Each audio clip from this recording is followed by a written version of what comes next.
आदि सद्गुरु, सर्व आत्माओं के सद्गुरु, सर्व सृष्टि के सद्गुरु, सद्गुरु सुखराम जी महाराज ने धन्य हो, धन्य हो, धन्य हो। राम सभा में राम राम महाराज, राम राम। समझ कर देख ले प्राणी, मोख का पंथ है न्यारा। समझ कर देख ले प्राणी, मोख का पंथ है न्यारा। यज्ञ तप दान करने से स्वर्ग के धाम को पावे। यज्ञ तप दान करने से स्वर्ग के धाम को पावे। भोग कर भोग देवन के जमी पर होय अवतारा।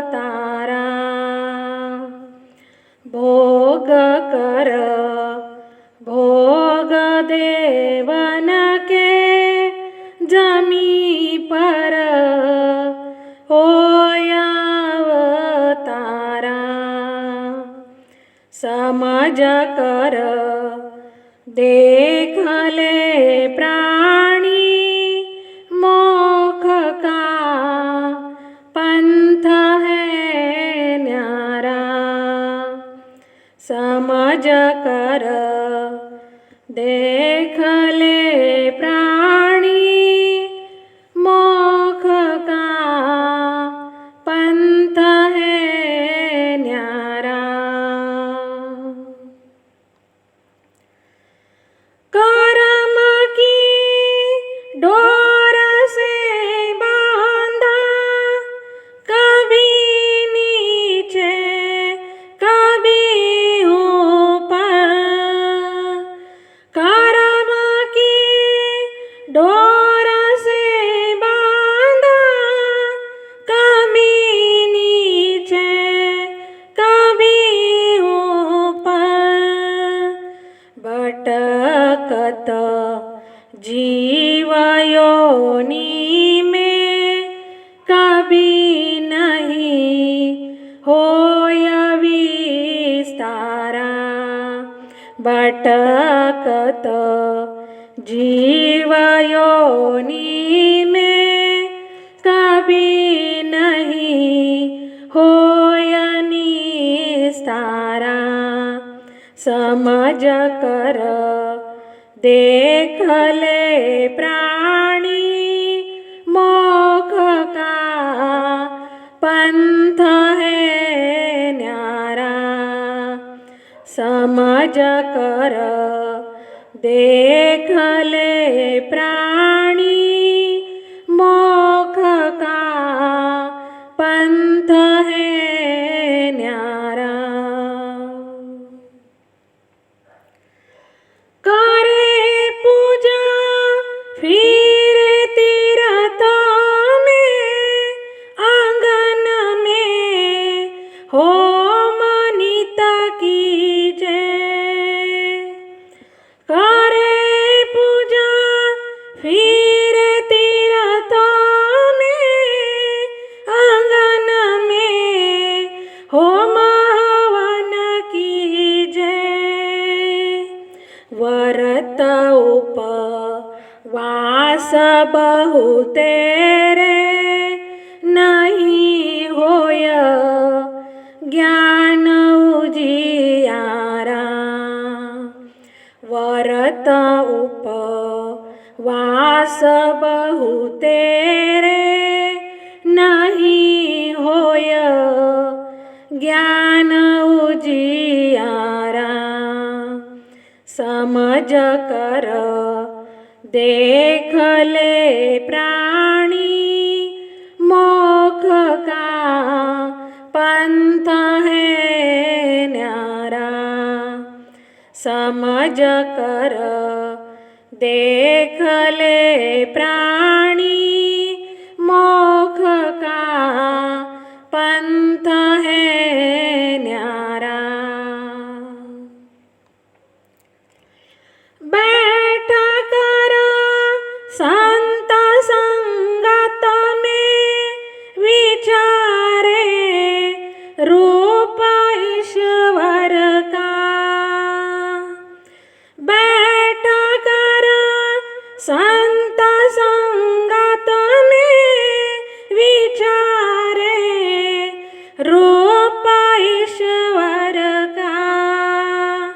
वो ब्रह्मानंद पूर्ण पद पावे, मिटे भव जाल संसारा। वो ब्रह्मानंद पूर्ण पद पावे, मिटे भव जाल संसारा। समझ कर देख ले प्राणी, मोक्ष का पंथ है न्यारा। समझ कर देख ले प्राणी, मोक्ष का पंथ है न्यारा।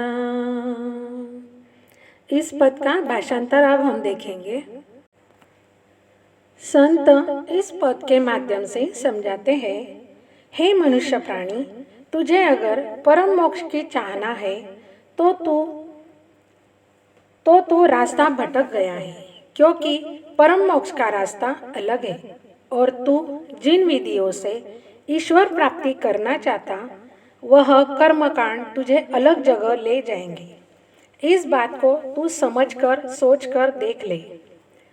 तू जो यज्ञ तप दान करता है, इन विधियों से तू स्वर्ग के धाम को पहुंच जाएगा।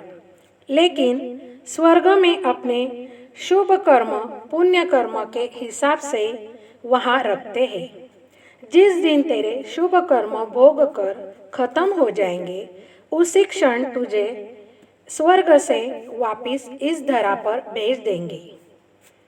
ऐसे ही कर्म की डोर से तू बंधा हुआ है, तो उसी डोर के कारण तुझे कभी स्वर्ग में तो कभी मृत्यु लोक में, कभी 84 लाख योनि में, ऐसे ही हर एक योनि में, हर एक जीव योनि में भटकना पड़ता है। यह बात का तू विचार कर। तू पूजा पाठ करता, तीर्थ यात्रा में भटकता, अपने घर आंगन में होम हवन करता, व्रत उपवास नेम से करता, इससे तेरे घट के भीतर वह सत परमात्मा के ज्ञान का उजाला नहीं होगा।